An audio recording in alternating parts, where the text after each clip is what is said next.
अब जैसा कि हम रोमियो की पुस्तक में अपनी ज्ञान यात्रा पर आगे बढ़ रहे हैं, पौलुस ने यह बहुत स्पष्ट कर दिया है कि हम पाप के राज्य में जन्म के द्वारा आए हैं।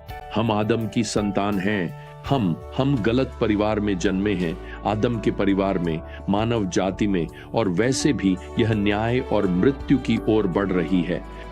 आप पाप के राज्य में जन्म के द्वारा आए, लेकिन अब पौलुस समझाते हैं कि आप अंधकार और पाप के राज्य से मृत्यु के द्वारा बाहर निकलते हैं। पाप के राज्य से छुटकारा इसलिए मिला क्योंकि हम मर गए। आखिर इसका क्या मतलब है? खैर, पौलुस इस मरने की अवधारणा को समझाने के लिए हमें दो स्थानों पर ले जाते हैं, एक कब्रिस्तान और एक अंगूर का बाग। कब्रिस्तान की शुरुआत यहां रोमियो अध्याय 6 की 3री आयत में होती है। क्या तुम नहीं जानते कि हम सब जो मसीह यीशु में बपतिस्मा पाए हैं, उसके मृत्यु में बपतिस्मा पाए हैं? अब यहां जो मुख्य शब्द 2 बार आया है वह है बपतिस्मा। बपतिस्मा देने के लिए ग्रीक शब्द बप्तिजो का एक शाब्दिक अर्थ है और एक रूपक अर्थ है। इस शब्द का शाब्दिक अर्थ है डुबोना। इसलिए जब आप लोगों को पानी में शाब्दिक रूप से बपतिस्मा देते हैं तो आप उन्हें डुबोते हैं। अगर आप उन्हें नहीं डुबोते तो आप उन्हें बपतिस्मा नहीं दे रहे। ऐसी स्थिति में आपको कोई और शब्द इस्तेमाल करना होगा, जैसे छिड़कना या उड़ेलना, और ग्रीक में छिड़कने और उड़ेलने के लिए अलग अलग शब्द हैं।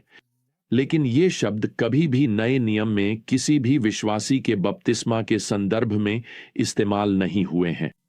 बपतिजो का अर्थ है कि विश्वासी को डुबोया जाता है। अब बपतिस्मा का रूपक अर्थ है किसी अन्य के साथ अपनी पहचान बनाना, और इस मामले में यीशु मसीह के साथ। विश्वासी को इस शब्द के दोनों अर्थों, शाब्दिक और रूपक, का अनुभव करना चाहिए। हम वास्तव में एक विश्वासी को पानी में डुबोते हैं और हम उस व्यक्ति को रूपक रूप में यीशु मसीह की मृत्यु, दफन और पुनरुत्थान के साथ जोड़ते हैं। देखिए, पानी कब्र का एक रूपक बन जाता है। एक विश्वासी उसमें दफनाया जाता है और उसमें से पुनर्जीवित होता है। अब कुछ लोग कहेंगे कि पौलुस यहां पानी के बपतिस्मे के बारे में बिल्कुल भी बात नहीं कर रहा है, बल्कि आत्मा के बपतिस्मे के बारे में कर रहा है। खैर, मेरा मानना है कि पौलुस दोनों के बारे में सोच रहा है, क्योंकि ये दोनों आपस में जुड़े हुए हैं।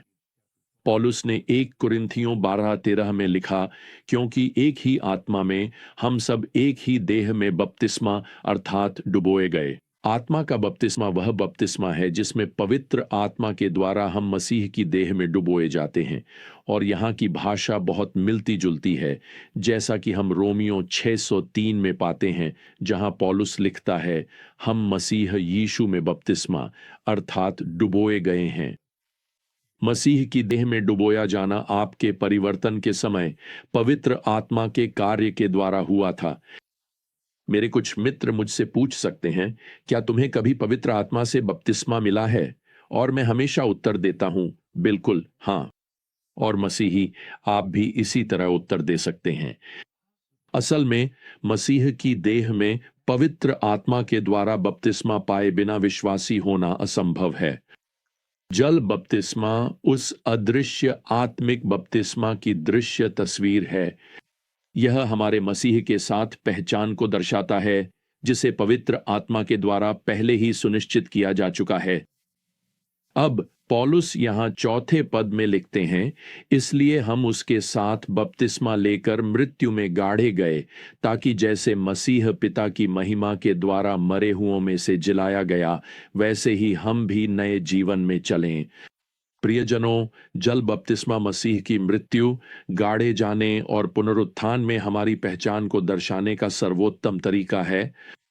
और वैसे भी ध्यान रखें कि प्रभु ने इस कार्य का आदेश मत्ती 28:19 में दिया था, जब उन्होंने कहा, इसलिए तुम जाकर सब जातियों को शिष्य बनाओ और उन्हें पिता, पुत्र और पवित्र आत्मा के नाम में बपतिस्मा दो, उन्हें डुबाओ। वैसे यहां बपतिस्मा देने का आदेश शिष्यों को है, शिशुओं को नहीं।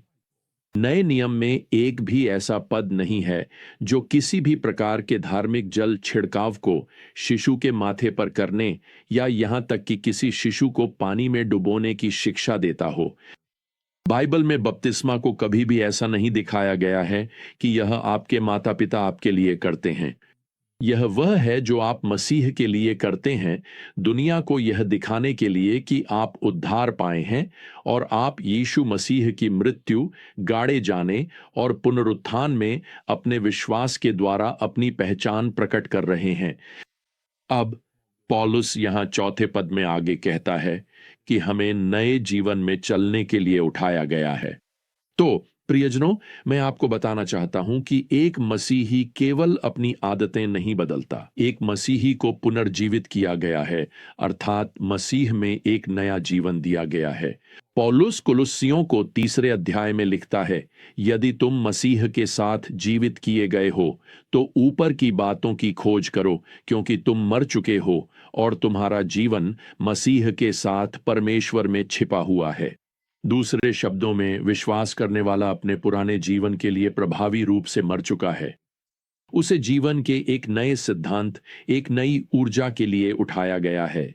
जैसा कि एक लेखक ने कहा, एक सच्चा विश्वासी पाप में वापस जाना नहीं चाहता, ठीक वैसे ही जैसे लाजर मसीह द्वारा मरे हुओं में से जीवित किए जाने के बाद फिर से अपनी कब्र में जाकर अपने पुराने कफन पहनना नहीं चाहता था।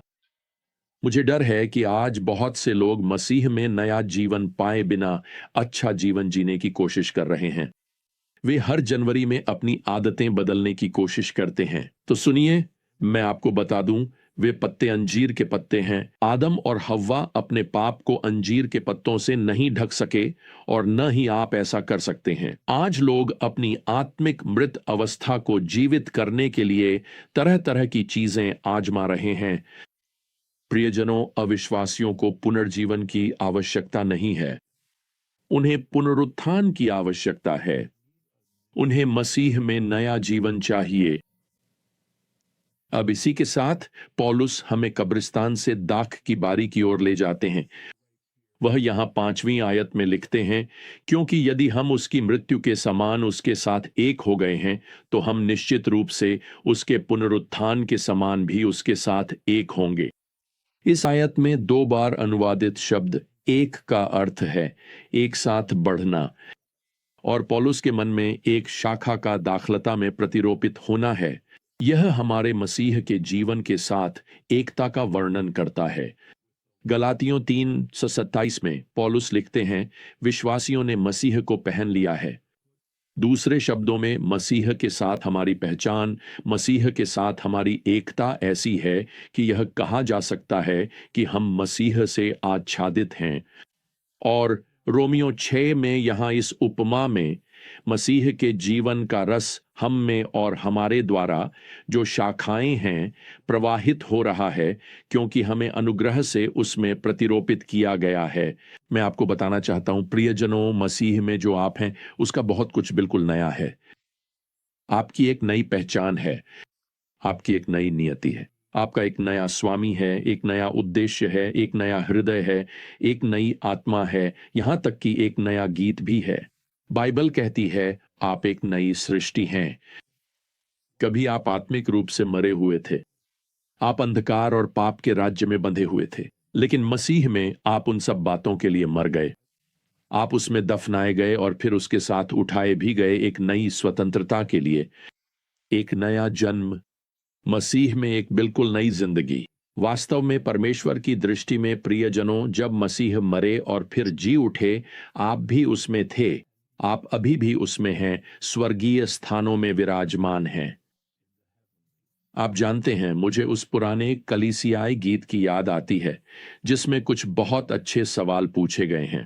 क्या आप वहां थे जब उन्होंने मेरे प्रभु को क्रूस पर चढ़ाया था?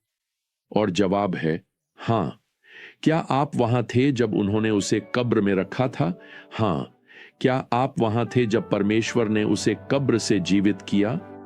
हां। आप उसमें थे, मृत्यु के राज्य से छुड़ाए गए, मसीह में अनंत जीवन के राज्य में लाए गए।